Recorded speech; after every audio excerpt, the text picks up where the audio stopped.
Good morning, everyone.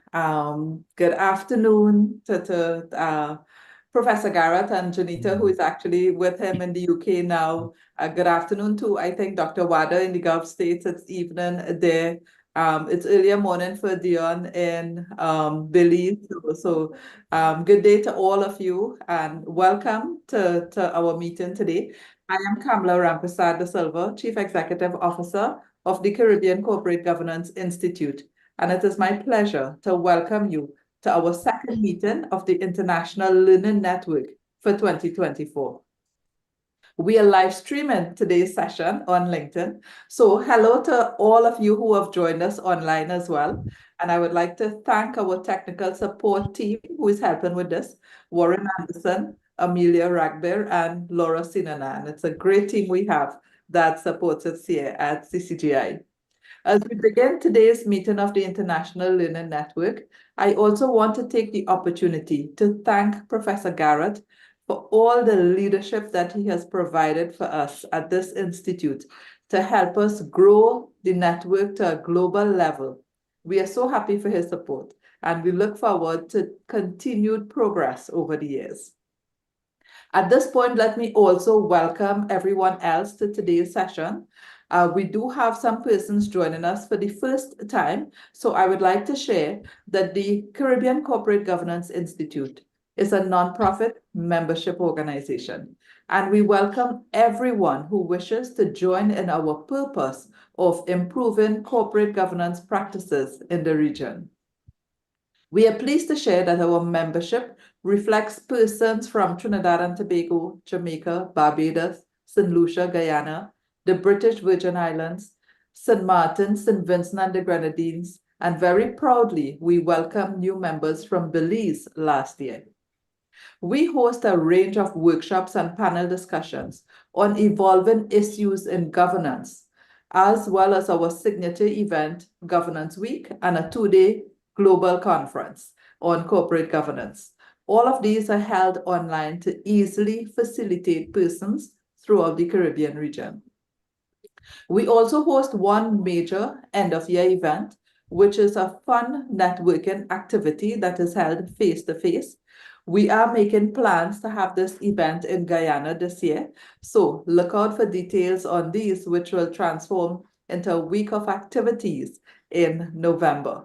In fact, we have booked a really awesome resort called Splashments that comprises a huge man-made lake. It's just really a unique facility that we will be able to enjoy and experience in Guyana. So if you are not yet a member, do consider joining us and actively contribute to the conversation on how we can improve leadership and governance to achieve sustainable outcomes. Persons may join us as individual members, or your companies may choose to pay for bundle membership, which can cover from 6 to 12 members. As a member, you get discounted rates to attend the many events and activities planned throughout the year. We are also pleased to announce that our opening keynote for Governance Week this year is Professor John Elkington, who conceptualized the triple bottom line of people, planet, and profit model.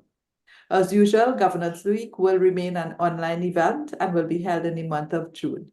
And we are so grateful to our sponsors so far, First Citizens Bank, our gold sponsor, and 3 bronze sponsors, Angostura Limited, Republic Bank, and the National Gas Company.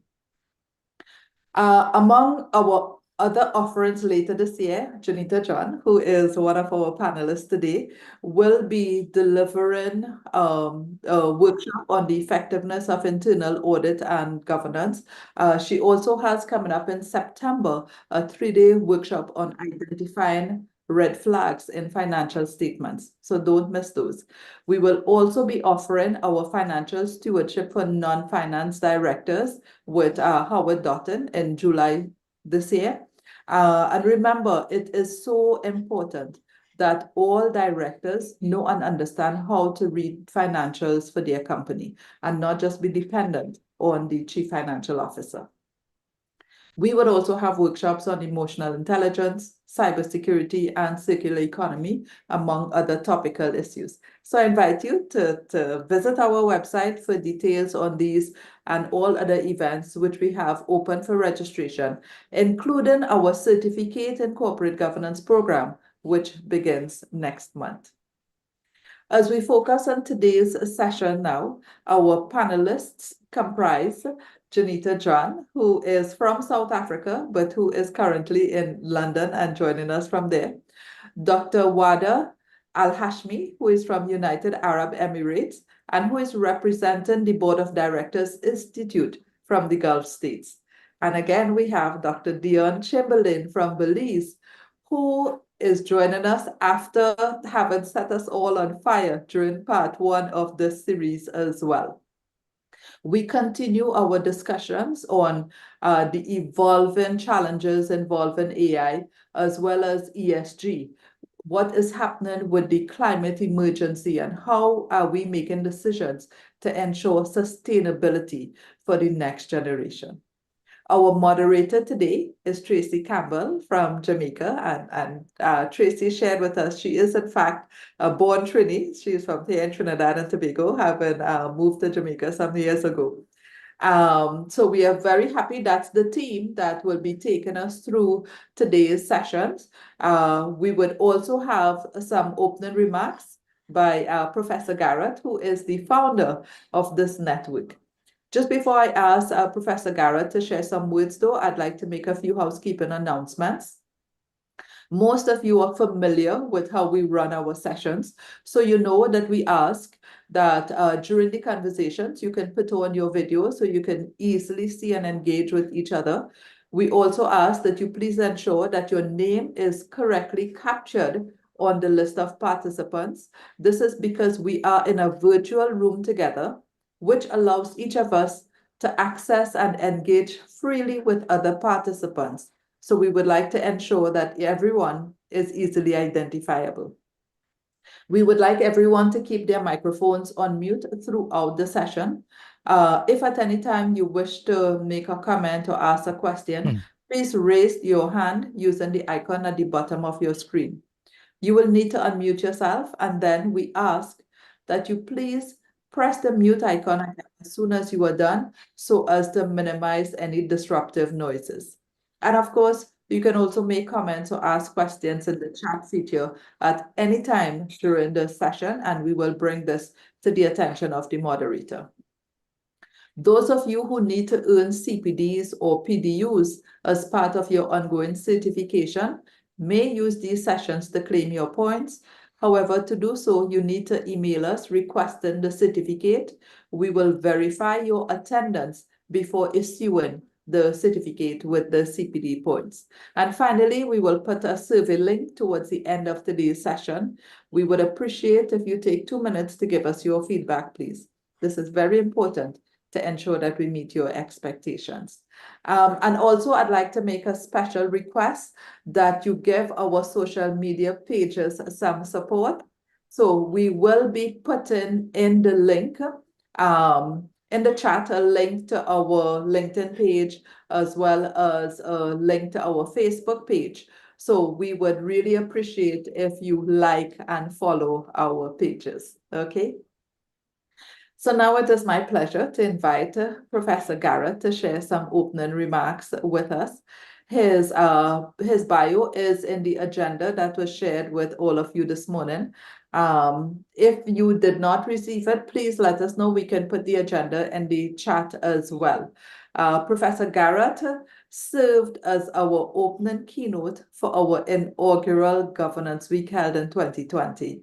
And he has been such an awesome support behind the whole growth of CCGI over the last few years.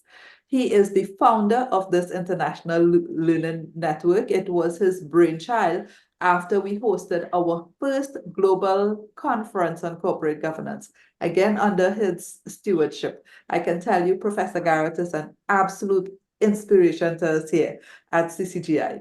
His best-selling book, The Fish Rods from the Head, took the governance world by storm and continues to be relevant even today. And I know that his new book, which is going to be coming out later this year, is also going to be just as excellent. So, Professor Garratt, we welcome you to take the virtual podium at this time and share with us some of your opening remarks. Well, thank you. And I feel duly flattered on that. Yeah, the new book I mentioned is around the idea of breaking the social silence on corporate governance, i.e., everybody knows there's a problem in a society, but nobody's willing to talk about it. It's sort of the emperor's clothes idea, but for corporate governance. And working heavily on that, I mentioned a few elements of it last time as we were developing this learning network. And I've been delighted to find that various people have been quoting bits and pieces or contacting me and asking questions on it. So I've suggested to Kamla that at the end of each of these sessions, we open up a page whereby people can continue between sessions to comment on some of the ideas that are floating around. And I'm happy to say Kamla said, yes, she will do that. So I'm delighted. For example, two of the elements that I mentioned before, one was the little axiom I just used in the book, which I wasn't expecting people to pay a great deal of attention to, but I've been surprised how many people have and how it's been appearing on social networks in some way.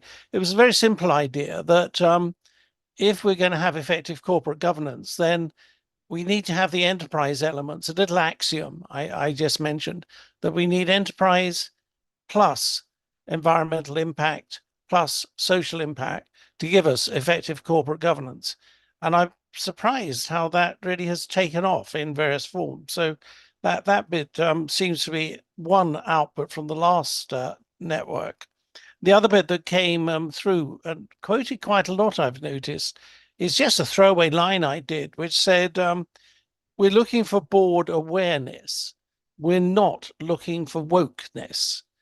And that little phrase just suddenly seems to have appeared in all sorts of places. So that notion, well done, various people on the network for helping generate that idea and then beginning to disseminate it.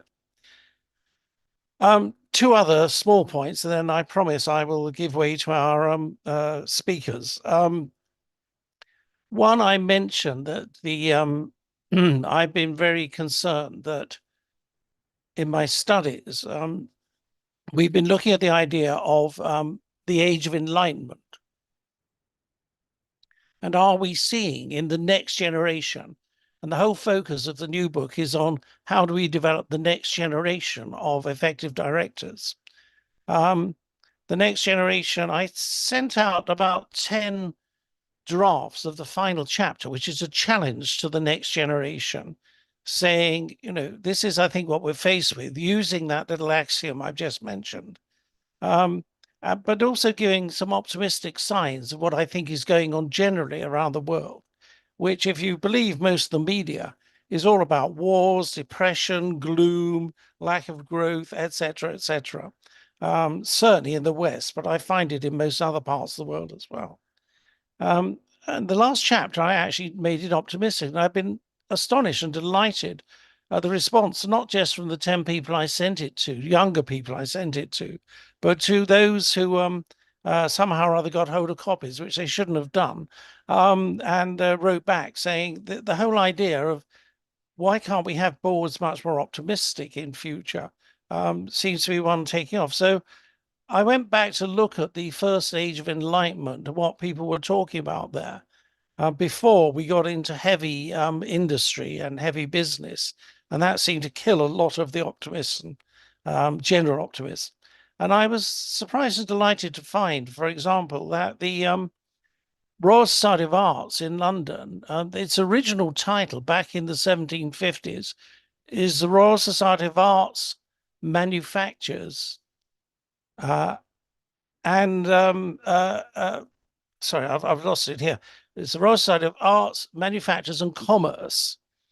And the interesting bit is over the years that the manufacturers and commerce seem to have broken away and formed their own groupings.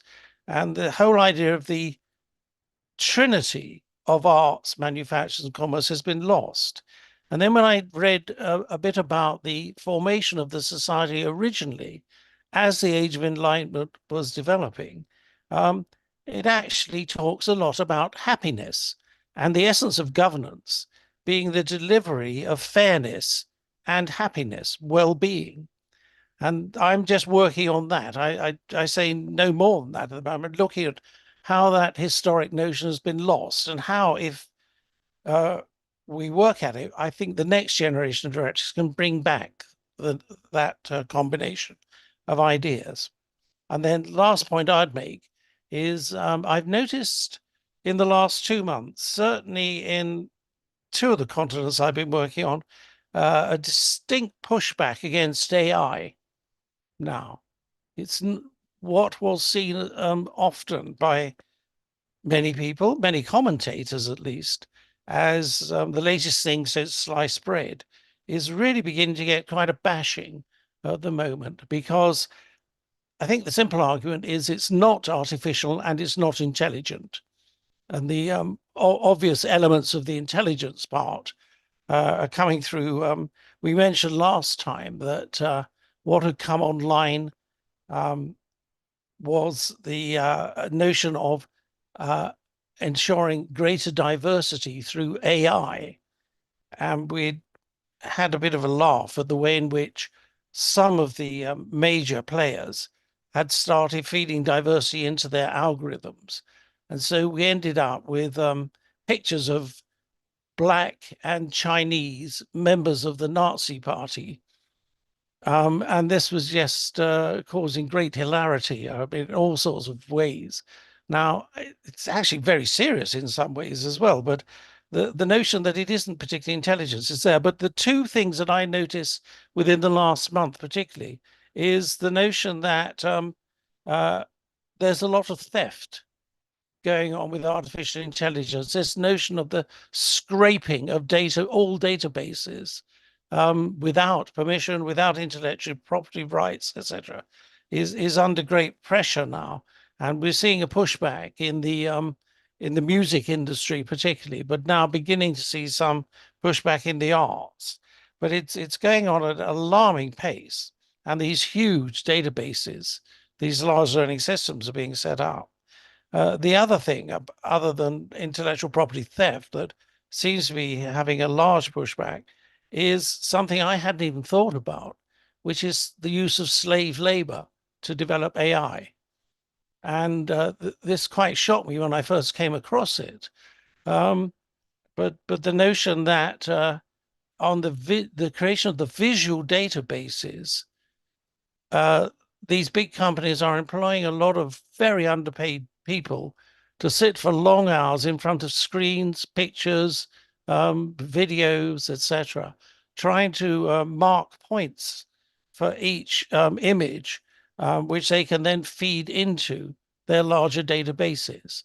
And this is beginning to become something of a scandal now. So I don't have any particular comments on that.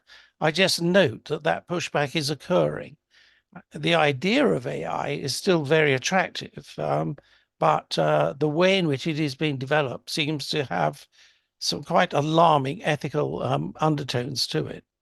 At that point, I will shut up. I will hand back to Kamla and ask to hear some much more interesting people talk over the next 2 hours. Thank you.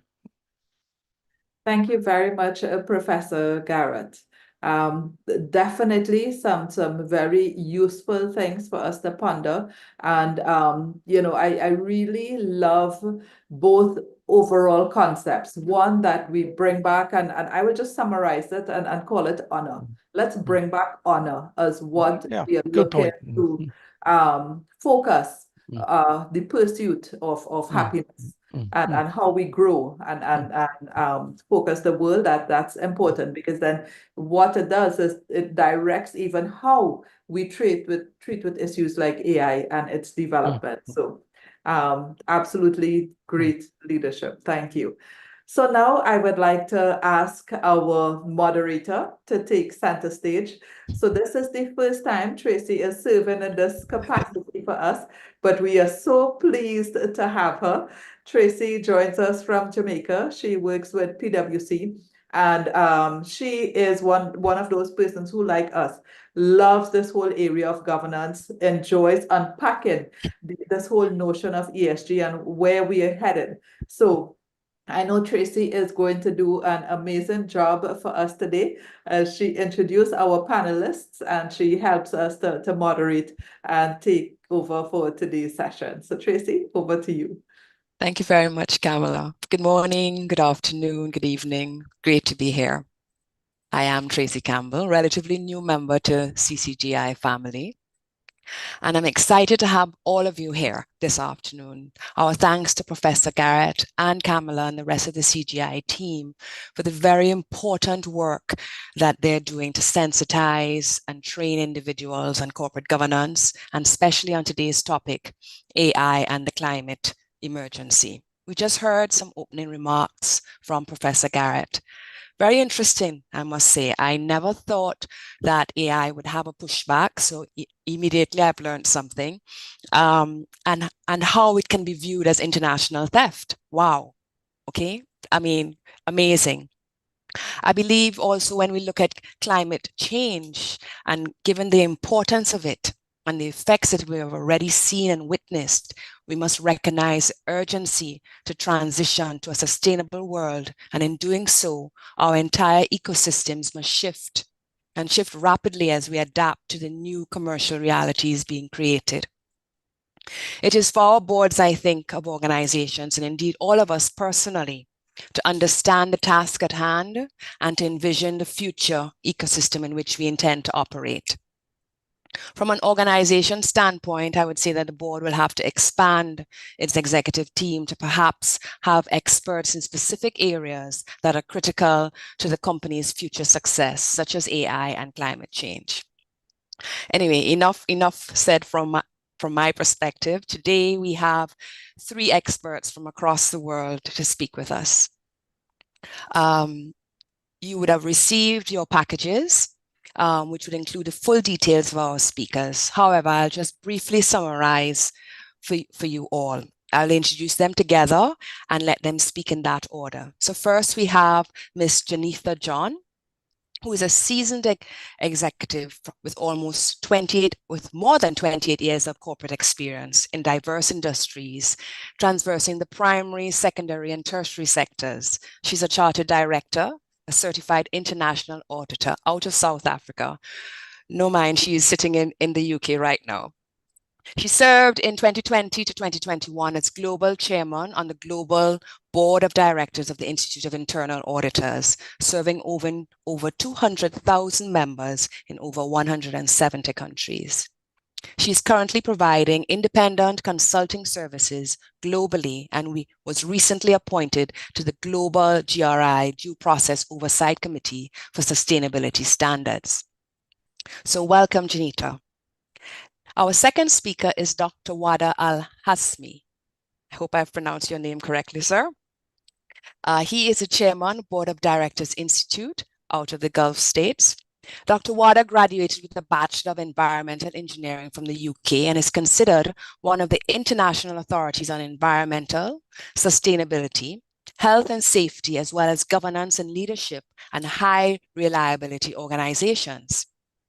He's currently the appointed Senior Director for Logistics and Marine Assurance and served in the very recent past as Senior Director for Sustainability, Operational and Business Excellence for the Enoch Group in Dubai.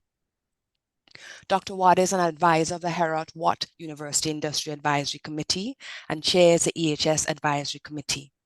So Dr. Waddah, welcome. Finally, we have Dr. Dionne Chamberlain Miranda, the CEO of Belize Coalition of Service Providers. Dr. Miranda is a managing director and partner in a successful bilingual regional firm known as Chamberlain Consulting Limited, located in Belize. She operates on a social enterprise basis. She holds a PhD in business administration and a master's degree in global management from Phoenix University. She has completed a number of specialized training programs, including leadership at the Center for Applied Sciences in Geneva, Switzerland, Prosky Change Management, and DISC Debriefing and Six Sigma. She continues to pursue growth through training and is committed to the growth and development of companies across the world, but specifically to the Caribbean region. Welcome, Dr. Chamberlain. We are so privileged to have such experts speak to us today. So I offer a warm welcome again to all of you. Jenitha, I now open the floor to you and hand over.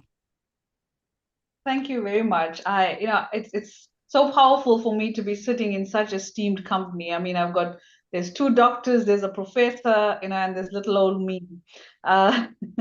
So Prof. Garratt, I just wanted to mention to you, if you haven't finished that book, I'd love to contribute to the book of yours specifically on corporate governance. I have been in the midst of governance failures, and I really would like to share some insights on that particular story sometime if we have a moment. But on to what we are doing today. I've had this fantastic session in March with the CCGI, where I did some training on ESG and AI for board members and audit committee members. It was fantastic. It was great. It was wonderful. I've been doing a lot of training globally on it, specifically in MENA states. I'm actually going to the UAE next month. I did some work with SABIC and Aramco in Saudi as well on these particular topics, because they've emerged as pivotal elements. ESG and AI are pivotal elements that can significantly influence a company's success and its reputation. We know ESG is becoming non-negotiable. We talk about climate emergency, climate urgencies. It's non-negotiable for stakeholders. It reflects on a company's commitment to sustainability, ethical practices, and governance. And it's just not a trend. It's now the shift is how businesses are being evaluated. You're seeing the different regulatory space, what's happening. I'm going to talk a little bit about that just now. And on the other hand, when we talk about AI, yes, there's a lot of pushback, but we are sitting in the fourth industrial revolution. We see what's happening with different industries, different sectors, whether it's education, whether it's health, whether it's public sector entities. AI technology is revolutionizing businesses and how they operate. It enhances their efficiencies, it reduces costs, and it drives innovation. But at the same time, you want to ensure that there's ethical ways of actually moving into the stream. It's companies are wanting to gain competitive advantage. We saw what happened with COVID, where there was technology lags in organizations. Most of the companies collapsed. Okay, companies want to attract conscientious investors. They want to foster long-term loyalty. So bringing these two topics together, bringing the A game on these two domains is not just about staying relevant for organizations. It's about leading that charge towards more responsible, more honorable, more technologically advanced future. So, when you look at what's happening in organizations today, and these are things we need to take cognizance of, is that how is ESG and AI being integrated into operations? Okay. You look at their governance processes. Many companies are looking, and we've had it in South Africa from the perspective of King 4, where we integrated reporting is part and parcel of the King principles itself, and all listed companies, public sector companies need to abide by specific components around that. So they align their governance structures to include ESG goals, okay, and these are part of decision making. On the risk management sphere, risk management ESG again is being incorporated, same with ESG and AI, being incorporated into risk management frameworks so that organizations identify and mitigate the ESG risks that pertain to their organizations. When it comes to strategy and KPIs, I've sat on boards where we're now looking at the interrelatedness of the whole blended value proposition. We all know economic value and social value work in concert with each other. So businesses are now trying to define that in their strat plans and able to track progress and drive performance on these. And reporting and transparency, yes, big emphasis from a regulatory perspective on the basis of the fact that it builds trust with stakeholders and it would lead to better market positioning. Now, when it comes to AI, yes, as mentioned earlier, there seems to be some pushback, but organizations have moved into that sphere. Lots of organizations are experimenting. Lots of organizations are using AI to analyze vast amounts of data, to make sure that they have personalized customer experiences and drive innovation in their particular organizations. Like I mentioned, with strategy implementation, even AI is being integrated into business strategies. So it's augmenting some of the human decision making, but you cannot allow AI to function on its own. You've got to have right configurations, you've got to have reasonableness, you've got to have the judgment factor coming in from the perspective of human intervention. Okay. Even learning processes in organizations, AI is being used to actually help with that, transforming capabilities of people from core competencies to give them that competitive edge. And many businesses, as we know, try developing those roadmaps in terms of what is AI, how does it align with our mission, vision, what are the guides we have to ensure that we implement AI initiatives responsibly and ethically. The biggest aspect around AI is around data and the sensitivities on structured and unstructured data. So you've got to consider these things in terms of, again, being honorable, good governance, and making sure that it leads to success and resilience for your organization. When we go back to just ESG itself, and I think because we've got this climate urgency, and I sit on the ESG exchange, I'm not sure if many of you have heard of it. We have 10 different portfolios. I sit on 3 of them, and we're busy trying to put out playbooks to help organizations walk this journey around ESG. What are the considerations you need to have around ESG itself? How do you take those first steps? But you also have to take cognizance that laws and regulations are coming into play. So if we look at with IFRS S1 and S2, which was announced last year by ISSB, this is sustainability financial related disclosures, and S2 specifically climate related disclosures. Now, the important thing here is that they are designed to apply together. They very much incorporate what we all know as TCFD, which is Task Force on Climate-Related Financial Disclosures. Okay, so if you meet S1 and S2, you're also meeting the requirements of TCFD. Now, these standards at the moment are voluntary. The big thing that people need to realize is that it has to be adopted into your national legislation. So, for example, in South Africa, our companies don't need to abide by it yet because it's not encompassed into our Companies Act. And the same will go with many other countries. So, for example, in the UK, they're considering it with the UK's SDS, the Sustainability Disclosure Standards. EU, we very much know that EU leads the charge when it comes to proactive approach to ESG. They've had the SFDR introduced as well as the EU taxonomy. And this is requiring disclosure on ESG risks, opportunities, metrics, and everything that has an environmental impact. USA at the moment, it seems to be very patchy at this stage. The SEC recently announced some guidelines for climate-related disclosure. Canada also has a panel that's looking at these particular aspects. In South Africa, as I mentioned, we've got King 4. I've been walking this journey since 2008, 2009. With the bank that I was at permanently, and it was fantastic experience.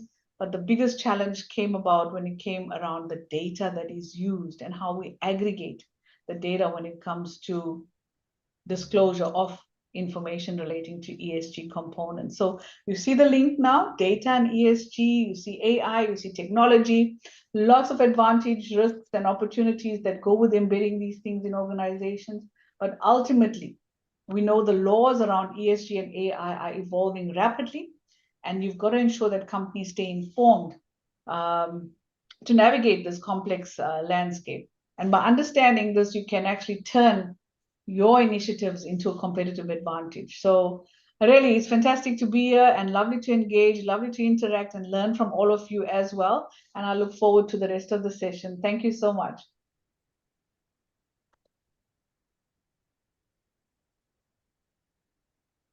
You're on mute, Tracy. You're still muted, Tracy. Okay. Sorry about that. Wow, that was a lot, Jenitha. Thank you. What stood out to me is that we have how we introduce AI responsibly responsibility, being honorable with good governance leading to transparency to ensure that our companies have a competitive edge. That's what that stood out for me. Very, very, very powerful. A lot to learn, a lot to unpack. Thank you. We now ask Dr. Waddah to take the stage. Thank you.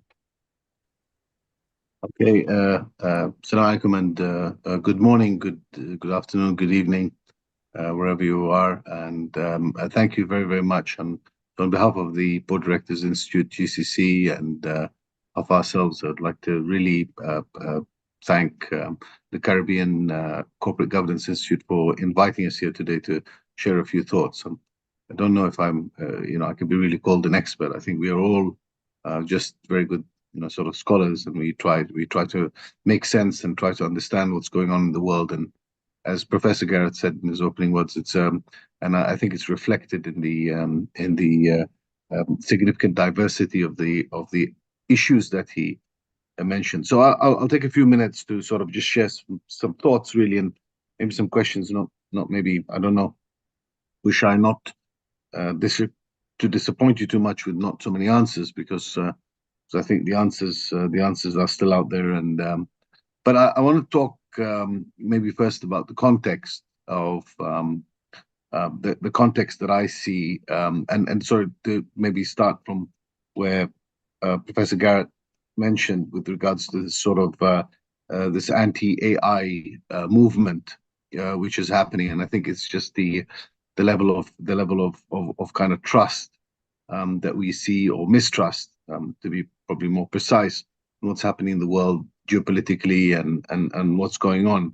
And I think also I'd like to add to what he said, that there's also an anti-ESG movement, which is very strong in the United States and some other countries. And I think my take on that, to simplify it, because I've got a simple man, that it's a bit too much too fast, or too much too quick.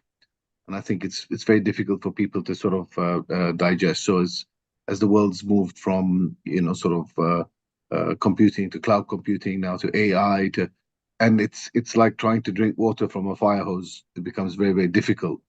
And I think a lot of directors are struggling greatly with understanding that. I mean, they're still trying to understand other things. I make a joke sometimes, and I say that 5 years ago, when I would speak to fellow directors about what is ESG, and particularly about 4 or 5 years ago, some of them would have thought that ESG meant a new variant of COVID or something like that. So it was very, very difficult really to have this conversation. I think those conversations about ESG should have started many, many years ago. So there is another issue, which is a double-edged sword, which is the democratization of communication and digital issues. We've seen that actually in recent conflicts around the world. I mean, when wars happen, a lot of very, very sad things happen. And I think that in the past we just didn't know, because only if press reporters were able to enter somewhere, they would be able to film things and then share that with the rest of the world. Today, every single person with their smartphone has become a reporter. And the other problem with that is, because AI is becoming so smart and quick and clever, and we can imitate people's voices, and we can imitate people's images, we can modify things. So this adds to this whole issue of the mistrust in AI, and this focus on globalization in the past, and then after COVID, where there's this sort of localization, nationalization kind of movements that have happened, which were not very healthy. And now after COVID, companies coming back to try to go into global supply chains. And we sort of understand now that, not because of COVID, but because of wars and because of other issues as well, supply chains are very, very vulnerable. And so to understand all this, but I want to go back to this whole issue of AI, in terms of AI is very simply a computing power. We have data. There's a lot of data out there, and the data is freely available.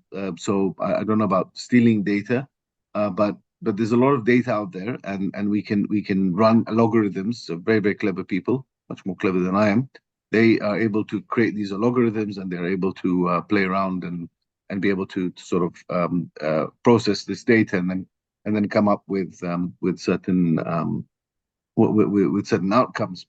And so I at this point, I remember what Benjamin Disraeli said. You know, he said that there's lies, and there's damn lies, and then there's statistics.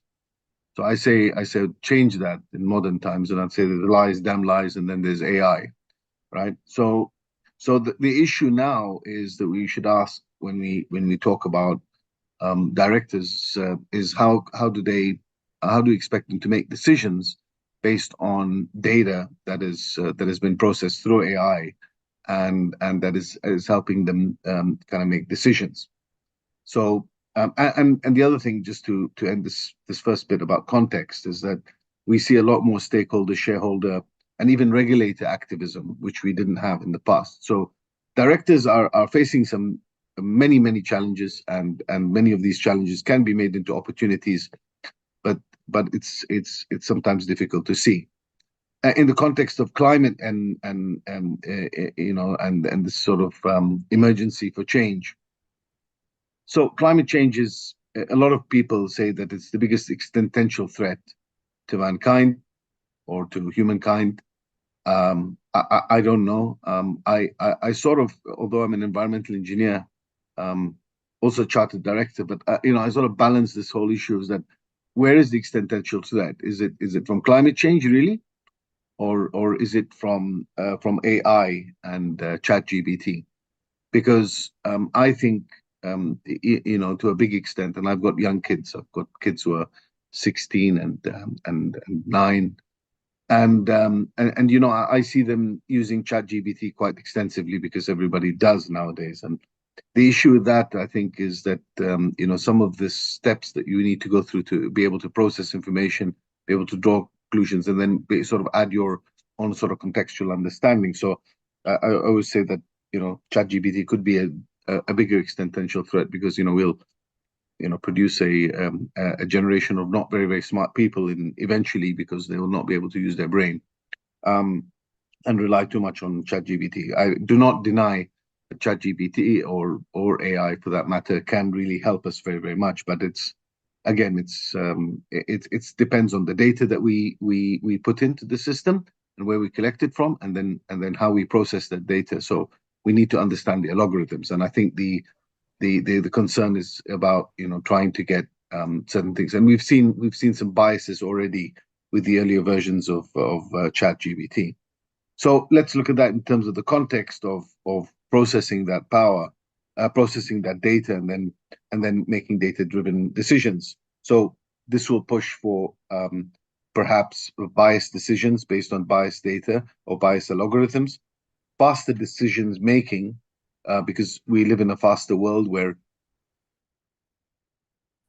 decisions are expected much faster. Markets are very volatile and move very quickly, but there's a less qualitative. The consequence of this is less qualitative review and deeper thinking around the decisions that are being made, and this also leads to sometimes some sporadic behavior or decisions from board directors, which I think is significant. Now, in terms of leadership development, worked in this space for some years now, and we talk about situational leadership and sense making, and we try to develop that within directors, and we think that, you know, it's better that you know, they have to have more sense making, and we need better situation leadership to deal with things like this. However, the issue is, situation leadership means that you really need to sort of understand the context, and you need time. So I don't know if ChatGPT is going to help with situation leadership and sort of sense making, because sense making is me making, as a leader, making sense of what's going on, rather than ChatGPT making sense of what's going on, telling me then, you know, what's going on, right? So and I wanna talk about also just for closing in a bit, ESG maturity development. I was very privileged to work with some smart people on developing the ESG maturity model for the DIFC, Dubai financial markets model through the Dubai Sustainable Finance Working Group. And at the time, there was this discussion about, should Dubai develop its next ESG index? This was a conversation, mind you, that happened about 3-4 years ago. I was personally not in favor of that, and I said that we should develop an ESG maturity model. I've done a lot of work around HSE and operational excellence maturity models, which are 5-stage maturity models. And the reason why I made that argument with my colleagues is that I said it's not another ESG index that we need. We could use an index from another part of the world. However, what we needed a tool that we could ask our ESG appointed people, ESG whatever, advisors, managers, whatever, to be able to have a conversation with the board of directors and to talk about, okay, where do we stand when it comes to sort of ESG? And the model actually was developed, it's freely available. Actually, if you go to the IFC website and you're able to download, just look at the ESG maturity model, DIFC or DFM, and you'll be able to access it. It's an Excel-based sheet, and you can do a self-assessment. Talks about 5 levels, and we look at E, S, and G separately, and there's some questions. These questions you ask yourself, and then you locate yourself within the 5-stage maturity model. And it was really to start having that, intelligent conversation. And I just note, what Professor Garratt talked about, the question of is it board awakeness or board awareness? And I think the whole point of this model was to create that kind of awareness in order for them to help them make the right kind of decision making. And it has worked. It's been a slow uptake to the model. We're now working on trying to understand which companies actually applied the model and how it helped them. I'm working with a company at the moment who have actually applied the model, and the feedback has been very, very good with regards to it made them really understand where they really sat with the whole thing. And just to end with 2 reflections on competency and training and moving forward in the future. I started my chartership journey a couple of years ago, and I became chartered, end of last year. And it's really interesting because I've, in the courses that I've done in the course of many of the required training that I took, not the sort of voluntary training, there was very little in terms of training for directors, which is on ESG, on AI, on cyber risks, on a lot of the stuff which is very, very important that we're talking about today. And therefore, I don't know when it comes to holding then directors responsible and accountable, even if they're chartered directors or they're competent directors, with regards to, at the end of the day, can we really go back and say, with all this new stuff which is coming and we're all struggling, even though we work in this space, to really make sense and really understand which direction this is going with. When directors actually fail to be able to really show real leadership and responsibility and accountability when it comes to making decisions in these areas, can we really hold them accountable, or do we say, forgive them, Father, for they not know what they do, right? I mean, we have to really ask that question. So I think, and in that context, although I'm sure we all have different ideas, and I'll try to end it here, with regards to looking at, for example, what's happening with Boeing at the moment as an organization, and the sort of fish rots at the head, and all this business. So what's happened with Boeing now, we're starting to understand, is it didn't start now. It started maybe 5-10 years ago for various reasons. Or even the VW case, which was well reviewed and well studied. If the directors didn't know what was going on to fiddle the numbers, then okay, well then they're not really giving good oversight, so they weren't doing their job. And if, for example, they did know, then it's borderline criminal. So directors moving forward have got a very, very difficult job, I think, in the future. And I think as corporate governance institutes, as institutes that provide training, that provide insights, that provide awareness, and great people like Professor Garratt, who are producing very, very important kind of books around this area, and thinking and thought leadership around this area, and my fellow colleagues here, I think there's a huge responsibility upon us to sort of really try to understand how to best address this this real challenge for directors and companies in the future. And I'll so once again, I just want to thank the Caribbean Corporate Governance Institute for inviting us here today. And I hope I'm sorry I didn't give like many solutions or answers, but maybe hopefully would have raised some thinking for us. Thank you very much. Thank you, Dr. Waddah. Indeed, you've raised a number of questions and queries. One of them, I saw a comment in the chat that our children and extended our people are not thinking because they can, or not being able to come to a solution or an action based on them just pushing a scenario within a chat GPT because they're losing the way to assess, assimilate, and then make a decision. So I know for myself, you have raised quite a number of very, very interesting questions for me. I'd then like to now go on to Dr. Dionne Chamberlain Miranda. I had the privilege of hearing her speak at the last session.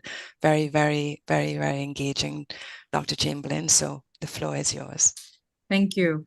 I must say that listening to Ms. John and Dr. Waddah and also Professor Garratt, I mean, I feel as if my plans and what I expected to say, I'm a bit discombobulated at this point, because the reality is that as we become more knowledgeable, there is more fair that is created. However, I believe that knowledge is the only truth that can guide us forward. Because if we imagine a world where businesses are not held accountable for their environmental impact, where climate change is not a top priority, and where companies are free to pollute the air and water without consequence, we have to understand that AI is the tool that can be used to improve these ESG practices. And the world that I just described is the world we could be living in if it weren't for artificial intelligence. So I love the caveat in terms of being noble, of having integrity and having laws. The reality is that we have to hold each other accountable. And so there should always be gatekeepers. And that is our collective and responsibility as human beings upon this earth. AI is revolutionizing the way we think about ESG. And by automating a lot of these tasks and identifying the patterns and making these predictions, AI is helping businesses to reduce their environmental impact, improve their social responsibility, and strengthen their governance, despite what is happening contrary in what AI can do as well. Traditionally, we all know that gathering, analyzing, and verifying environmental, social, and governance has been labor-intensive and time-consuming processes. There have been so many manual surveys and reports. And what AI has done, especially in the consulting industry where I am, and in terms of dealing with environmental compliance and environmental social impact analysis, it has really revolutionized the landscape by automating that data collection. I mean, we're able to gather data from sources such as social media feeds, news articles, and financial records, which is something that was not even available in the past. So using this natural language and this processing and machine learning or algorithms, we're actually able to extract this vast amount of unstructured data and extract relevant insights. And this efficiency saves time and improves the accuracy and reliability of ESG data. And it allows our organizations to accurately measure and report their sustainability performance. And this is absolutely necessary and imperative for companies aiming to have a positive societal and environmental impact. It allows our investors to collect and analyze more information than ever before when accounting for environmental, social, and governance risk and opportunities. However, as Ms. John mentioned, without the laws being implemented, then what are these analyses going against? And so one of the things that is very concerning to me within the Caribbean is that we've signed on to so many of these agreements in terms of the environment, but are we also matching back the laws, the monitoring, and ensuring that the type of investments that we're bringing into our respective countries are going to be yielding the type of results that we want to see along the way. So at the crossroads of technology, innovation, sustainability, artificial intelligence has the ability to make that dramatic impact on ESG investing. That is accounting for environmental, social, and governance risk and opportunities in investing. While AI unearths the key data, the reality is that the discerning on reliable information will be a key challenge.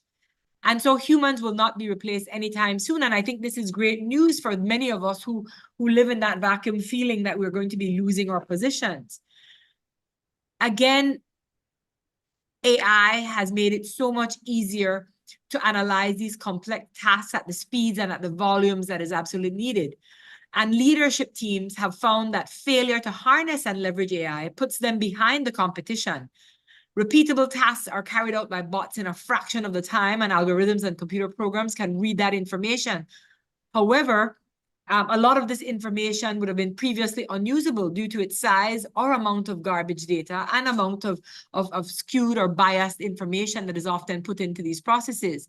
So remember that as we look at these different areas, that investment managers are coming under increasing pressure to measure the ESG criteria in their portfolios. And a lack of data is making it hard for banks to assess their long-term risks and rewards. So AI is the answer. Technologies will have to filter essential data that investors currently lack, acting as the catalyst for sustainable investing at scale. So one of the parts that I find increasingly important, and this may fall under where Ms. John focuses on, is the reporting and the audited reports. I love the fact that now artificial intelligence in ESG investing comes with sentiment analysis algorithms. And computer algorithms have been trained to find and analyze tone and content, can digest all of the information available about a company, which can be a massive task for human employees to do at any reasonable speed. So what I find interesting is that even in our writing, in our speech, in everything that we're doing, AI is picking up on our tone and our sentiment and identifying whether we are truly a company focused on the environment or one who is focused on greenwashing or just trying to sound as if they are interested in the environment. So the reality is that AI is now looking at the transcripts of companies' quarterly earnings and determining the tone of the words when CEOs speak. They are looking at the natural language processing to identify in which parts of the conversation the CEO is talking about ESG-related topics, and then infer from those words how committed a company appears to be about mitigating environmental risk. And I think that this is important at this point in time because many of us are shocked on a daily basis as we see news reports and we identify how we are being frauded by those without integrity and those that are not noble. And it means that AI is now helping us to mitigate those environmental risks by really identifying, are these leaders at the helm really committed to what it is that they're presenting?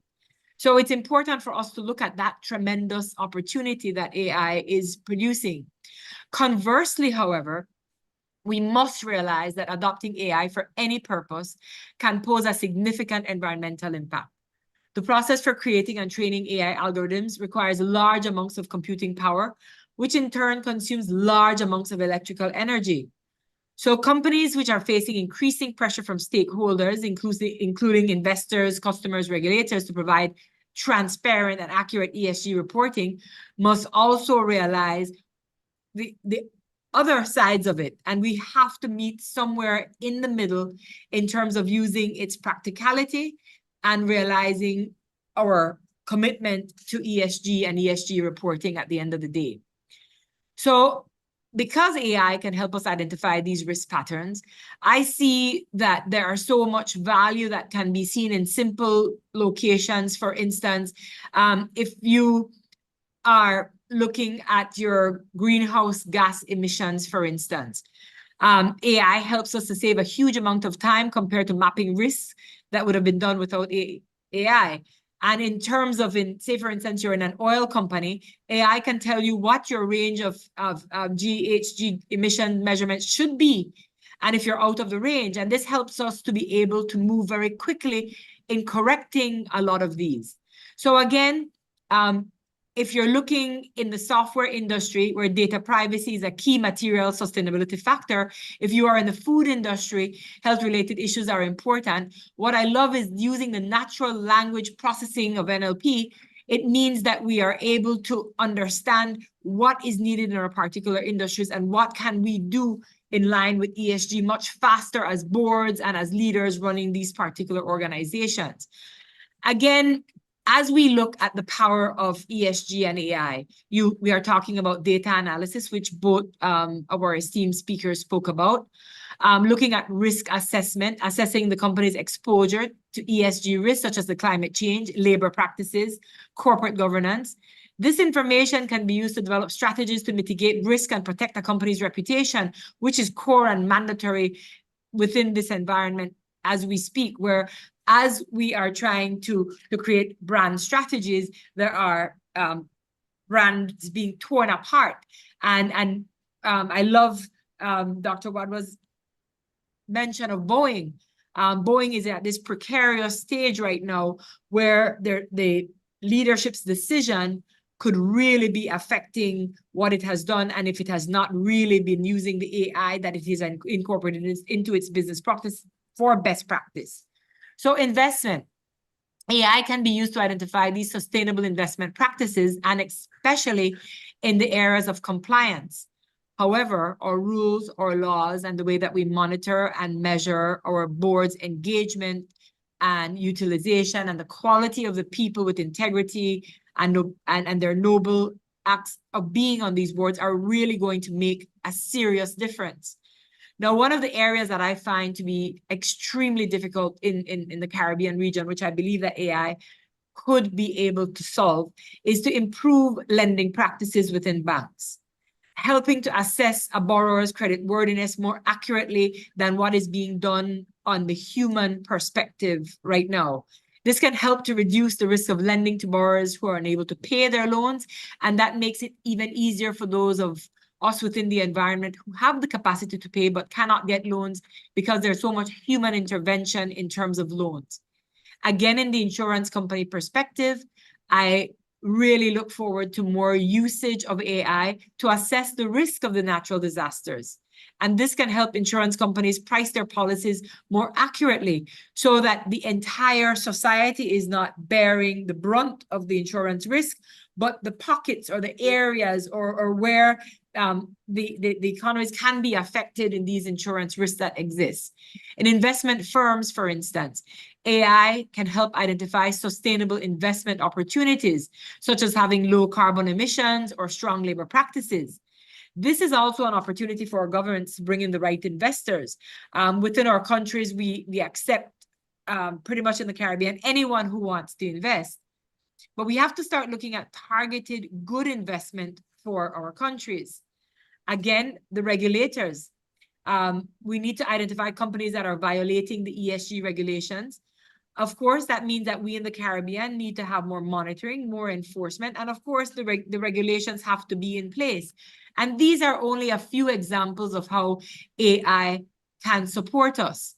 But there are those potential disadvantages, and I love the fact that Professor Garratt started with that, because data bias is really a serious area of contention that we have to be careful of. Because, for example, an AI-powered lending model that is trained on biased data from the past may be more likely to deny loans to people of color, even if they're just as creditworthy as other borrowers. On a privacy perspective, for instance, an AI-powered marketing system that tracks people's online activity could collect data about your personal preferences and use them to target you with advertising. And sometimes these weaken our economy as we start spending in areas where we don't have disposable incomes to be able to spend. Job displacement. AI systems can automate many tasks that are currently done by humans. For example, these AI-powered chatbots could replace customer service representatives like we spoke about in our last session. And this will affect our Caribbean states, which are focusing so heavily on BPO as our source of economy and revenue for our people. So loss of control is another one. The loss of control where AI systems become more sophisticated and more difficult for humans to control. This could lead to AI making decisions that are not in the best interest of humans. And for example, an AI-powered weapon system that is given the goal of winning a war could decide to use nuclear weapons even if humans would not want to do so. AI is a powerful tool that can be used to improve ESG. But like all of you mentioned before, it requires that we have integrity, it requires that we have regulation, it requires that we have sound leadership, and it requires that we are called to task when we have poor leadership being put in place. This is not only good for the environment, but it is also good for business. However, it is important to be aware of the potential disadvantages of AI so that as we are learning the benefits of what AI can bring, we need to learn what are the disadvantages that AI can bring so that we can take steps to mitigate them and to protect and secure our small island states within the Caribbean especially. And one more thing, AI can make our reports more presentable and written in good English. And I can tell you that this has been something that has become exciting for me, that I am now reading great work with great quality and better presentations because people are using AI. Thank you so much. Indeed, indeed. It certainly does that in terms of the reports. Dr. Chamberlain, what a presentation. I think you just put everything together, and that there's so many things that we need to look at. The potential disadvantages, the great advantages that AI can bring forth, and what we need to know to be able to implement robust data security measures, etc. I don't know if there are any questions. I saw a couple of comments in the chat. One of them. But maybe we can allow Jenitha to respond to some of the concerns that were raised. I think all three panelists really did also speak to some of the benefits and advantages that we can have, but also what are those risks we need to look out for. Jenitha, maybe because of your specific involvement with the ESG exchange and all that, if you can address what were some of the advantages Dionne spoke to, but some of the concerns, and also specifically Dr. Waddah's point in terms of how do we hold directors accountable for things they don't know? That's just evolving. I think that may be some of the areas that the ESG exchange would be looking at too. And if I may ask, I find that you are a little bit in the shadow, that you know, if there's a light that can be used, that would help. But we can do it after. Let's hear your response. I guess it's sunset happening here in the UK, so you're going to see a little bit of a shadow at the moment. Sorry about that. But yeah, there's some very interesting conversations, lots of food for thought by all of the presenters, you know, understanding the risks, understanding the opportunities, the mitigation that needs to be put in place. And I think, yes, what I like about AI is a lot of pros, a lot of cons, but the cons can actually be addressed. So when we come to the risks, and I think we had a question in the chat box as well around AI risks. You know, the biggest ones are around, like I mentioned, data privacy breaches, security vulnerabilities, the lack of transparency, the biasness and fairness in terms of models that are used to actually build the AI itself. Job displacement is another big concern. Ethical concerns, like we spoke about earlier, regulatory compliance issues, the fact that some organizations may over-rely on AI, and understanding what the long-term impact is of all of these particular risks is critical for board members today. So holding board members accountable obviously would start with redefining the mandate and the charter of boards itself when it comes to these particular topics, because it's not like they're unique. They've just added to risk management frameworks in organizations. So when it comes to risks around data privacy itself, like I put in the chat box, some of the implementation or the mitigation that needs to be put in place, robust security measures, having the right vigilance, the right resilience in the organization around awareness aspects in terms of training personnel, having the right access controls, making sure you comply with the data protection regulations. And these are all coming forward from the ESG exchange. What we're doing as a group of individuals across the world, or volunteers across the world, is to bring together what's working in countries. So we make it generic for different geographies, but obviously taking into account what your national laws and regulations will put in place as well. When you talk about what is adversarial training, it's a technique or it's examples that's used to improve the robustness of AI models, where you have specifically crafted inputs where it causes AI systems to make mistakes. And by doing that, the model becomes more, resilient to malicious attacks. So you need to understand these things. You need to bring the technology people on board. Like I always shared with the group, Kamla, with whoever I addressed in CCGI, I say to people that in the way business models are operating now, it's D squared C to the power 5. D squared from the perspective of organizations that are looking at data, structured, unstructured, how can they monetize their unstructured data? But it's built on digital platforms, and you want the strength and robustness to come from those digital platforms. But in essence, the D squared is shaped by C to the power 5. And that C to the power 5 is your customer, your client, your citizen, okay? Knowing what their needs and expectations are, how you're going to deliver as an organization or as a board member on those particular needs and expectations. Second C is around competition, knowing your competitive landscapes, what's going to work well, what's not working well, how your competition is grabbing those white spaces, what's allowing them to. So understanding the competitive landscape is key. Another C is around conduct and your people in the organization. This is where the competencies and capabilities come to the fore. Is how do you get the right mindset, the right trust, the right integrity embedded within your philosophy in the organization. So it's your conduct and culture of the organization. Another C is around compliance. Now, compliance, what does compliance do? Compliance, in my view, has caused a convergence of different disciplines. Whether you're an accountant, you're an auditor, whether you're a risk person or compliance person, you look at all these different standards that are out there, whether it's cross-border reporting, FATCA, GDPR, POPI, or IFRS 15, 16, 17, another one coming up, 18. It caused the convergence. All of these disciplines need to work together, okay, to understand what the impact is on an organization and build a collective response. And the last C is around, yes, we are in the cyber world. We are in the fourth industrial revolution. We need to understand how vigilant our organization is and how resilient are we when, not if, when something has to happen. So you've got to build your risk frameworks around that. So in essence, there's just a lot that can be done by organizations. And there's so many different tools that are out there from an AI perspective. There's things called feature importance analysis, model visualization. These are all techniques that are used that increase the transparency in machine learning models.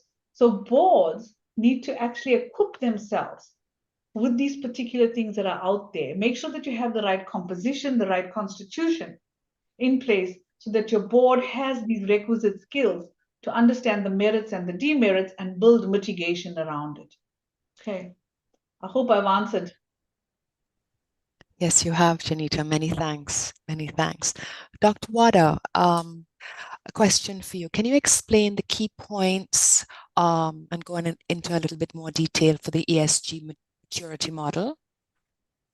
Yeah, so the maturity model was sort of developed really, as I said, to help with a sort of conversation tool.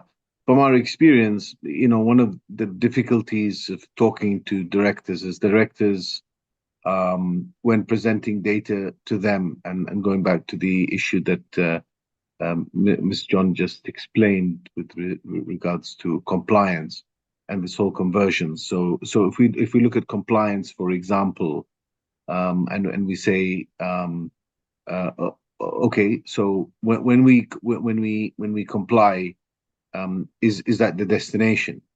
And when it comes to sort of HSE matters and sort of environmental matters or HSE matters, from our experience, compliance was not really the destination. The destination is sort of a continual improvement because we continue to have emerging risks, we continue to have new things coming up, and AI is just another risk.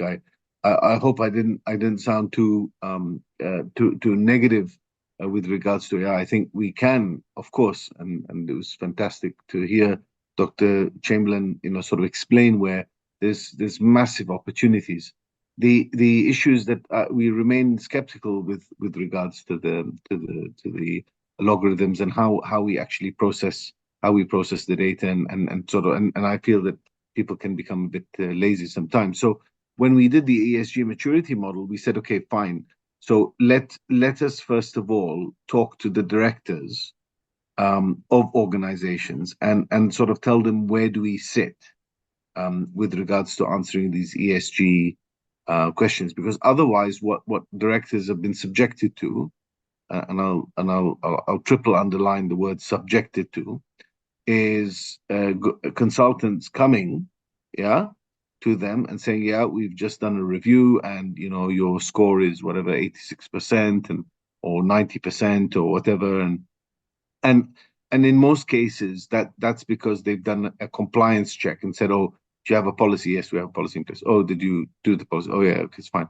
And then look at some of the scores, and because a lot of the ESG indices just ask some very very transactional questions and ask for some data. But the question is that so compliance is in the maturity model, in the context of the maturity model, we must understand is only halfway. So it's the third step. The first step is that you've got very little in place. The second step is that you're very reactive and you're only just doing what you need to do when something is raised as an issue to you. The third step is compliance, where you're just meeting the kind of the letter of the law.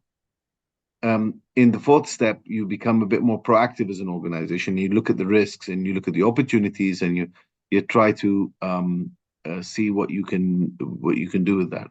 And the fifth stage is when an organization is sort of generative, where effectively the organization is continuously not only looking at ESG issues in a sort of a compliance perspective or even a proactive, going beyond that, their decision making, the full integration of the strategy and the thinking and the very values of the board are so in tune and so aligned in terms of ESG. ESG is actually driving the decision making rather than ESG being a kind of a report that you need to issue, if it be an integrated report or be it a separate kind of report. In some jurisdictions, there are still separate report. I know with the work that the SASB and the IFRS have done now in 2020-2025, we're going to start seeing a lot more integrated reports, which is great, fantastic, great news.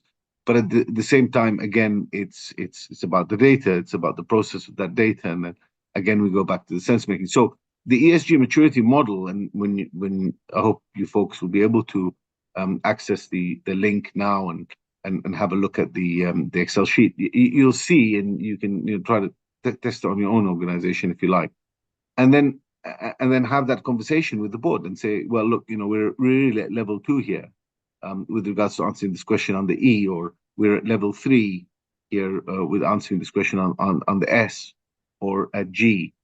What we have not done with the model, and what we're going to do, inshallah, in the future, is validate those questions, see if we need to have more questions or less questions, or we can integrate some of the questions together. But the other thing we're going to is what we need to do is to link actually some of those questions to each other. This is more an academic exercise to for internal validation of the model. Like, can you score level 3 under social, yet at the same time, or level 4, under, for example, good employee, whatever, communication, stuff like that. And then under governance, when we talk about, for example, disclosures, you're only at level 2. So some of those questions, what we have not done so far is connected those questions to each other, because some of those questions are also internally related to each other. But this is more an academic exercise. But going back to answer the question in simple terms, the reason why we had the model was to give the opportunity for an organization to do a self-assessment and then be able to present that to the leadership team, to maybe the sustainability committee under the board or the ESG committee, and then later on talk to the board about this to try to really understand which are the areas. So not every organization needs to score 5 out of 5 under the ESG. That's not necessary. But as I said, it's a journey. So and compliance is only in our view halfway in the journey towards sort of real excellence in terms of ESG. And we believe in the premise, and I'll end with this. We must believe in the premise that good ESG is good business. It's not about having an ESG report so we can keep the shareholders or the stakeholders or the regulators or any other party that interested party just happy. It's not about making people happy. It's about making a material change. Like Dr. Chamberlain said, at the end of the day, we have an opportunity to make this world a better place, and we can only do that with organizations if they really believe in ESG, not just have very good, flashy, shiny, well-written reports, produced by a very clever person or by some computer. I don't know. I mean, it doesn't matter at the end of the day who produced the report. At the end of the day, I'm more interested in directors, really stepping up to the plate, and really playing that real, stewardship role towards making organizations better for the environment, better for society at large. Thank you. Thank you, Dr. Waddah. Can I add something very quickly? Sure. All right, I thank you for wrapping that up, Dr. Waddah, because I think it's really important for us to realize that it is a responsibility. And I think that the statement or the comment by Charlene Sharp, where she mentions that knowledge will save or kill him, he will be killed all. So basically that is a statement by Warren, the literary critic. The reality of it all is that boards must be educated just like the rest of the society. And I think that we ought to ensure that within any board that we don't take it for granted that our board members know and are knowledgeable. And so there has to always be a component of, yes, testing that our board members are delivering what they ought to deliver on our boards, but it is also a responsibility for any company who has a board to provide that education and that knowledge, because we cannot live in a world where we pretend that we did not know. Pretense of not having knowledge is the worst disrespect that you can give to anybody. And it is important to realize that if we think that the cost of education is too much, I want us to look at what the cost of ignorance will create for us as a people. And so it's very important to realize that mankind will end. We are not here to go on for perpetuity. So worrying about our end, however, while each of us ends, someone else is living on, and we ought to do better for that next generation. And that is our responsibility for being here on this earth. Indeed, I think that has summed it up quite well, because my question was to you, Dr. Chamberlain, is, what would be your advice to directors to make sure that they get the training to understand the benefits and risk of AI and ESG, So thank you. And like I said, a lot of people join boards because they love having that on a CV and it makes them look impressive, and that's really important. However, boards require seriousness to the mandate, to the purpose, to the mission, the vision, the goals, and achieving of the KPIs of whatever organization that it is. You're not there because you look good. I mean, that is no longer necessary. It doesn't matter what titles we have behind our names. I mean, that does not matter. It's really the energy and the input and the interest to really make that organization, that environment, whatever it is that you're involved in, better than it was. And if you can't serve well, it's best that to not serve at all. And that is something that I think is going to be a real challenge for many people. However, it goes right back to what I think that both Ms. John and Dr. Waddah and Professor Garratt said. We have to be noble. We have to have integrity, and we have to have the regulations that will surround and support that. But after all of it, to thine own self be true. And that is really the core of everything. Yeah, agreed. Thank you for that. When I was looking in the chat, Rowan Brathwaite, you had a question. Maybe you would want to raise. I'm seeing here, organizations need to develop policies regarding the use of their tool sets to protect proprietary data or confidential information. I would even caution against naming tools, since there are literally hundreds of platforms that can be used. Do you want to unmute Mr. Brathwaite and take us a little further? Oh, yeah, it's, are you hearing me? Oh, Yes. okay, yeah, no, yeah, there was just this concern because I know everybody is, generally speaking, we're all excited about AI, but I do think, yes, the data issue in terms of the misleading data is a significant issue, but for someone with a legal background as well, the whole issue of data privacy, data security, and even IP, potential IP risk. This is something that I think we need to pay attention to. And I think we also need to be aware of the reality that developing your own AI tool is probably going to be extremely expensive. And a lot of emerging enterprises, these small and medium-sized businesses, they are not going to necessarily try to invest in something like that. And this is where we're going to have the risk with respect to confidential information getting out, because of course the tool is using the information that it's fed in order to, to develop whatever is the output that's required. So probably, I don't know if the institute, if this is something that they would be interested in, is trying to help develop, especially the smaller and medium-sized enterprises, to help establish some sort of guidelines, the governance guidelines. I know like I said, I understand that data protection and IP risk are not the only risks, but I think it's something that probably the institute should consider. Again, particularly for these smaller and medium-sized enterprises. Mm-hmm.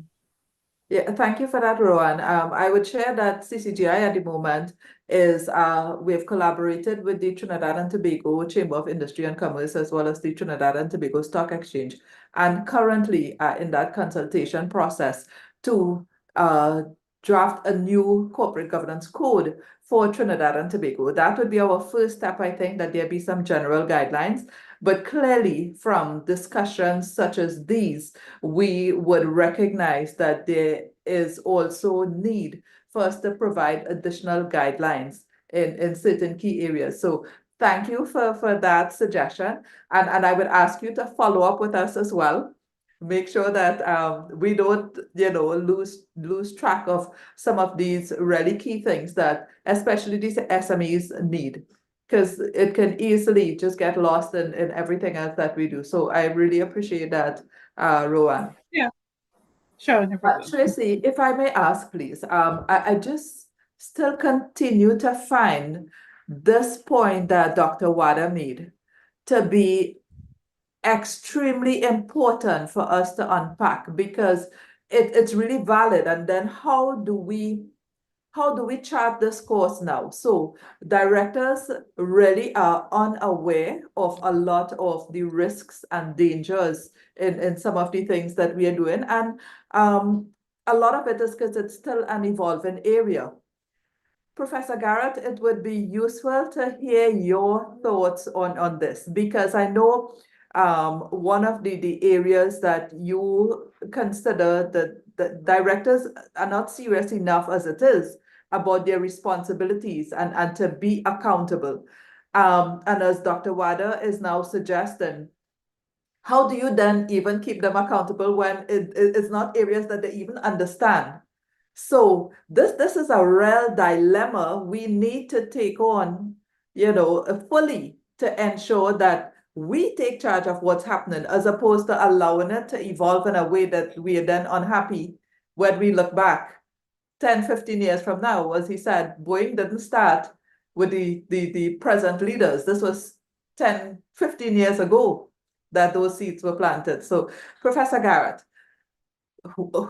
what are your thoughts in terms of how do we ensure? Because both Jenitha and Dionne underscored that point to her, there must be accountability.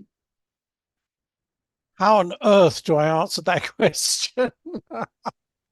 I mean, that Dr. Waddah is absolutely correct in asking it. It's absolutely fundamental. I mean, recently I've been talking with some boards, and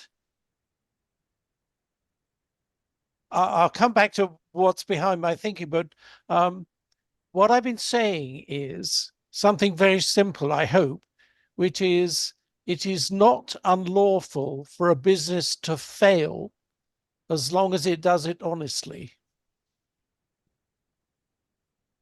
And that's interesting, because I think I've been talking also, as you will guess from that statement, with some regulators about this. And quite a lot of the regulators, I think actually unwittingly, they haven't done this as a nasty thing, but they've actually got in their mindset now the idea that if a business fails, it must have done something that is fundamentally wrong and likely to be criminal, rather than to be dealt with in the civil courts as an honest failure. And that's one of my starting positions, is how do we get people to understand that if they are failing honestly, then an analysis of why they failed it will begin to open up many of the questions that Dr. Waddah, Dr. Chamberlain and others around this particular seminar are asking. My background is not business. I come out of architecture and community development. And one of the things about architectural education is that from the very beginning, you have to integrate to create a decent design.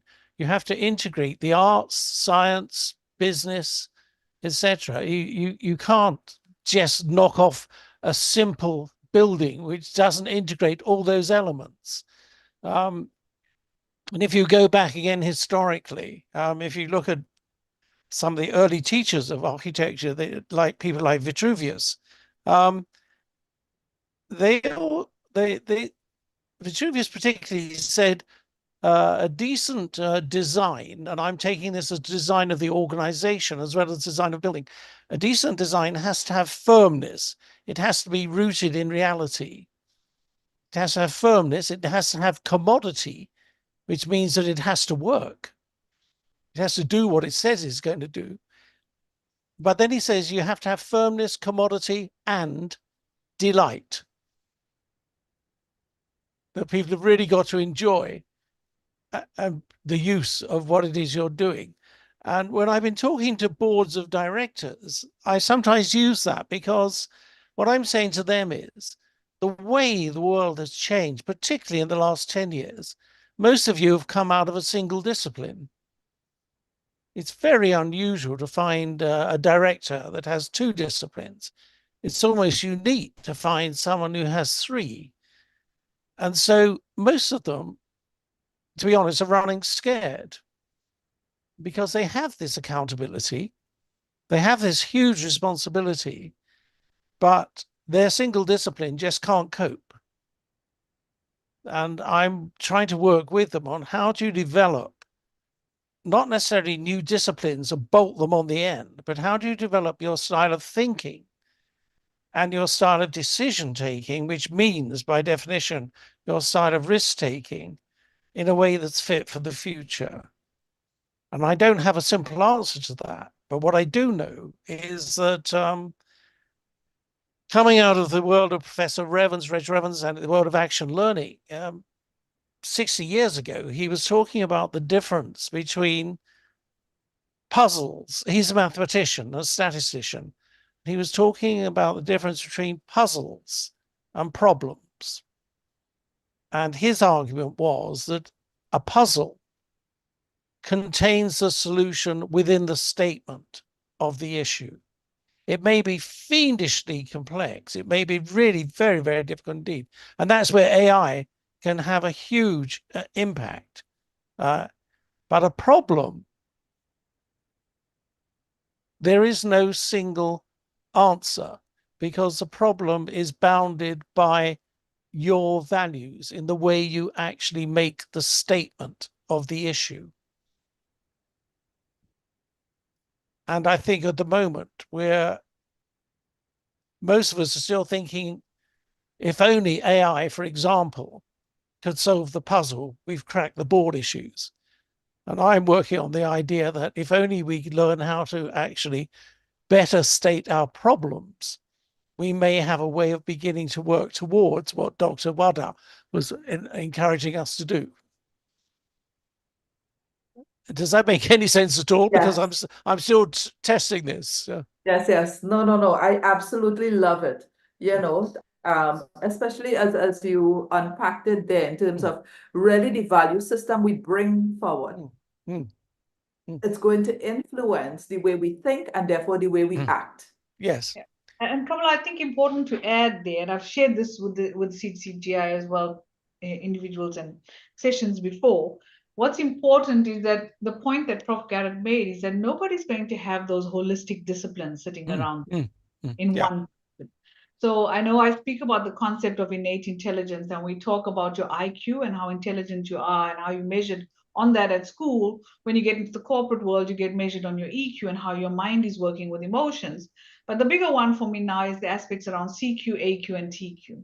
And the CQ component becomes important, Prof, is where you say, you know, that's your collaborative, cultural, collective intelligence that you have in an organization, all around the board table, for example. How do you harness that collective intelligence? You know? And that's what organizations need to work towards. They do have the competencies, the capabilities, is how do we bring them together as a collective? So it's that collective, collaborative, connective intelligence that you have in everybody that's sitting around the board table or participating in an organization. And then obviously the AQ part is your adversity quotient. How resilient are you? How you change challenges into opportunities. And lastly, your technology quotient. How astute are you when it comes to technology? You know, and those are things that you can learn. But remember, not one person is going to embody all of this. You've got to work as a collective. That's right.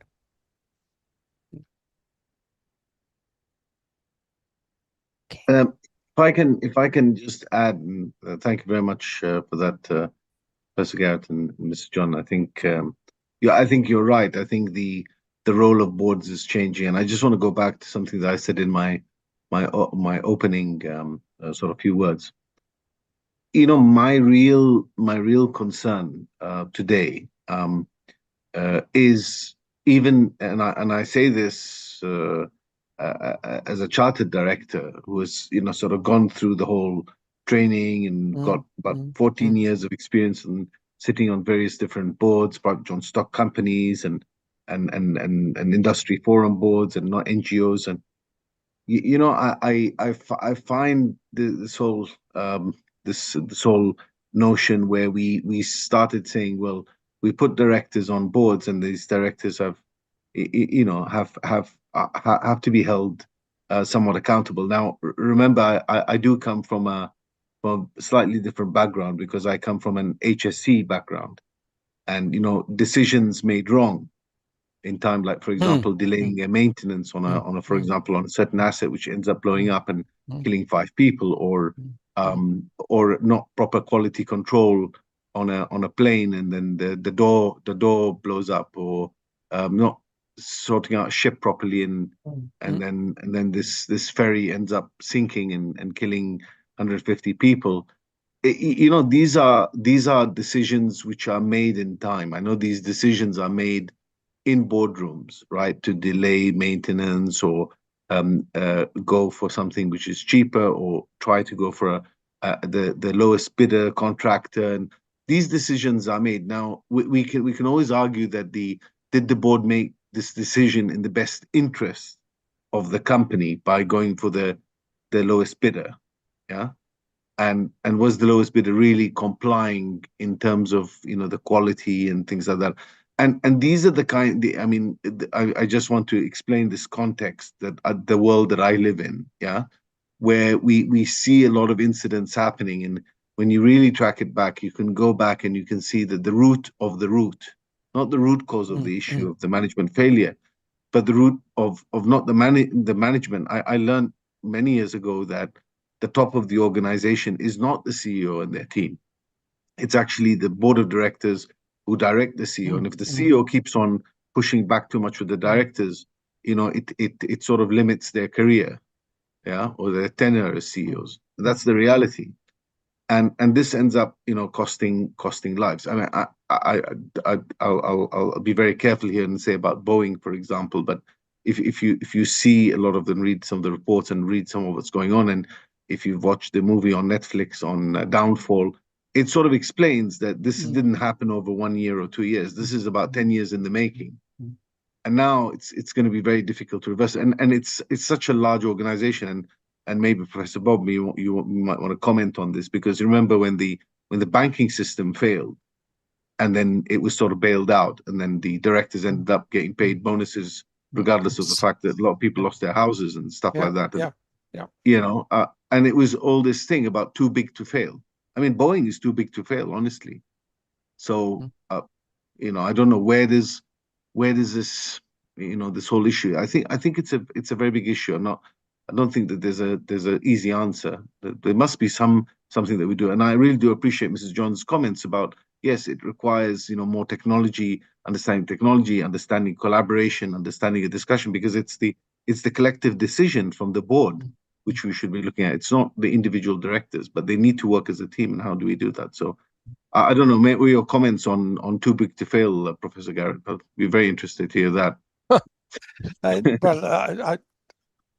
I agree with everything you just said. What I would advise you to do, if you can, is watch UK live TV from Parliament right at the moment, or in the courts, on the post office scandal as it develops, because the board is now in the witness box one by one, and all their professional advisors one by one having to explain how the board was able to allow the application of a malfunctioning computer system to drive the whole organization of the post office, against the advice of many people within the post office. And even worse, the board then sanctioned the criminal prosecutions of over 300 sub-postmasters, many of whom were imprisoned. And this has gone on and on and on over a period of over 20 years now. And finally, the board are actually in public having to explain how their thinking occurred during that. And for the most part, we're only just starting on the board this week. We've had all the technical stuff beforehand, but now we're into the board, and it's absolutely riveting to watch, because most of them, A, don't know what they're talking about in terms of the technology, and B, didn't realize any implications of just allowing prosecutions to continue anyway. And the whole thing is totally wrecking an institution which, the post office in the UK, which had a wonderful reputation for about 150 years, and now it's just a brand that's been trashed. And it's a very interesting live case study, you know, available on your TVs right now. So that's not a good answer to your question, but I would say just watch what's going on at the UK Post Office. Yeah. Okay, thank Thank you. you. I just wanted to do a quick time check because we are almost at 2:15. Yeah. We are scheduled to end at 2:30. I know Okay. Tracy was going to go to the comment that Novak had in the chat, but I Correct. see Felicia has her hand up Hand as up. well. So Novak, forgive us. We'd probably just take Felicia's question, and then Tracy, you can ask our panelists to give their wrap-up thoughts. Thank you for Sure. understanding, Novak. Good evening. Felicia. Thank you for that. I just really wanted to add a comment, I guess, to what Dr. Waddah and Professor has shared, because I think the example that is unfolding in the UK now and the examples that Dr. Waddah also spoke to really speak to the heart of how we view the success of the company, and, you know, putting decisions, commercial decisions and decisions related, you know, to the shareholders first. So this idea of shareholder primacy. And I think a big part of the sort of what's happening now, at least in the UK, is moving away from that to be able to say, okay, when we say what's good for the company, it must include all stakeholders. So your customers, your clients, you know, the 5 C's that Dr. Jenitha talked about, you know, some of those. And I think that really makes a difference when a board has those things in mind and not just the shareholders and, you know, the stock price and so on, because then they make decisions that are much more holistic, that are much more focused on, you know, the triple bottom line, if you like.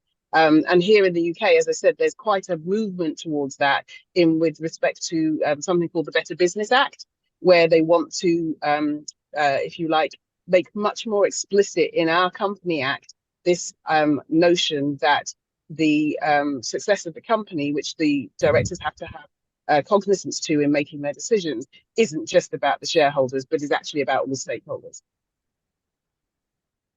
Yeah. Thank you for that, Felicia. Okay, so we basically have come to an end, but I would really like to have a wrap up from Jenitha, Dr. Waddah, and then Dionne, to you know, just to bring everything together.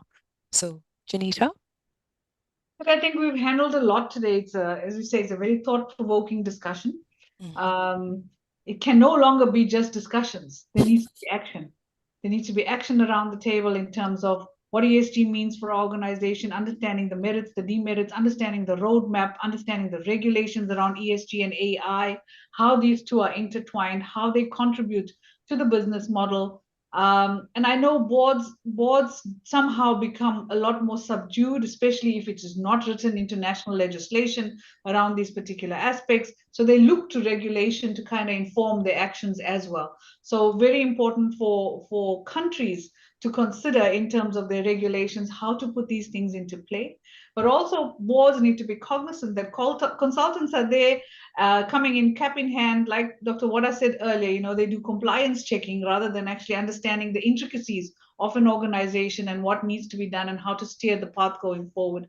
It is not, people should not be apprehensive in terms of walking the journey.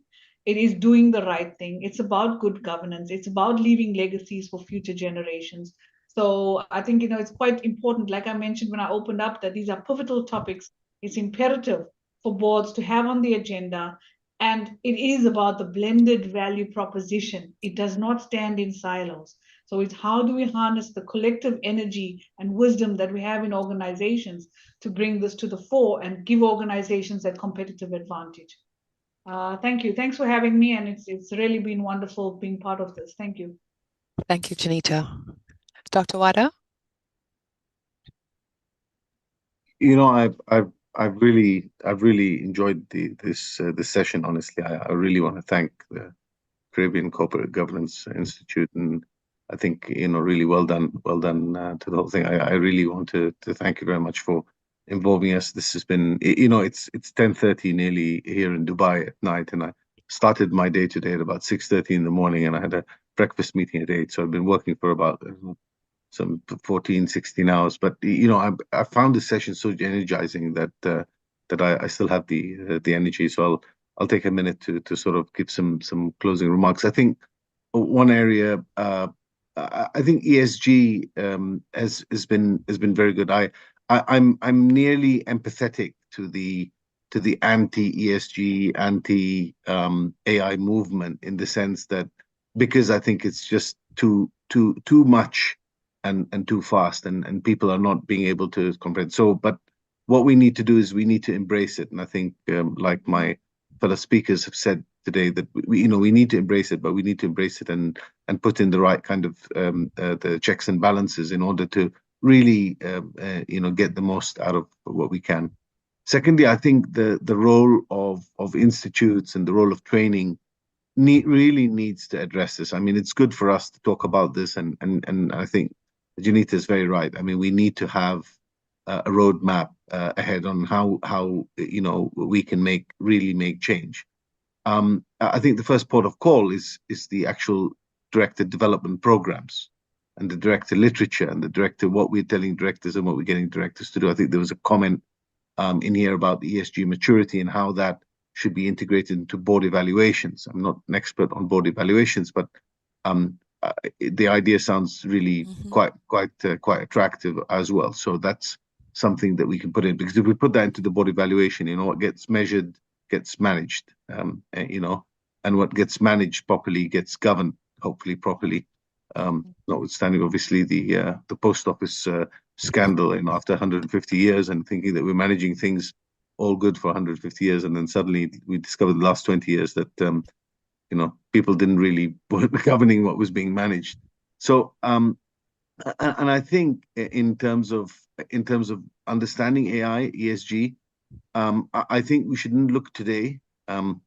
The directors of the future are different. They're from a younger generation, from a different generation, from multidisciplined areas. We see, in the past, many people who got onto the board were 50, 60, 70% from a financial kind of background. We see that diversity coming in. We see more women on boards, and we see, I think, minorities on boards. We see diversity coming in. And I think that that's great. And I think that should be encouraged. And I think that in itself will bring in. And I think that we need to have people not only with operational background and financial background and governance understanding, but people from the IT industry and people who are IT savvy, sitting on these boards and coming in, even as board advisors, if you don't want to put them as board directors. But we need to really rethink. It's madness to think that anything is going to change if we continue doing the same thing. So there needs to be, I think, a quantum change, a quantum leap in the way that boards are managed, and best practice governance comes in. So we really need to, and I think this is the role of the corporate governance institutes around the world. And maybe this is an action item that you might want to take with your fellow corporate governance institutes around the world. I'll be happy to participate in that, to see how can we change. Why would we change the training programs? Why would we change? And we really need to look at the future, and we look at the challenges of the future, and give board directors a chance, so we don't have to then just say, well, forgive them because they don't know what to do. They get paid a lot of money, as directors, get rewarded, get a lot of perks and stuff like that. You need to be responsible. I have a position that directors, because they're responsible for people's lives and livelihoods and things like that, they need to be able to step up to the plate. So we have to give them the tools, and we have to allow them to collaborate, like Jenitha said, and we need to give them the right kind of knowledge, and I'm sure that they'll do a good job as long as they have the right set of values. So once again, thank you very, very much. It's been a fantastic experience, and really I want to thank my fellow panelists as well, and obviously Professor Garratt. Learned a lot today, and it's fantastic. And as I said, I'm very, very energized. I'm very, very energized. Thank you. Thank you, Dr. Waddah. Thank you very much. Your closing remarks, Dr. Chamberlain? I believe that they pretty much summed up quite a bit, but I do want to say that I think that the expertise around this table with Professor Garratt, Dr. Waddah, and Ms. John are core and mandatory for us to look at within the Caribbean, because in the past, we were always behind everything. We're now, with AI and everything that is moving within the world in terms of technology, we are now at an even footing. And so we must learn from them. We must invite them into our environment. And I do believe that a digital leadership conference must be had at some point where the Caribbean can benefit from. And I think that this is a challenge maybe for the Caribbean Corporate Governance Institute. The reality is that the expertise is here on these calls, but what we need for it to get to is to more of the decision makers, the lawmakers, the regulators within the Caribbean, so that we are not behind. In 10 years' time, we will have lost all of this. Like Dr. Waddah said, it is happening too fast and very furious. And if we are just sitting back listening rather than engaging, rather than committing.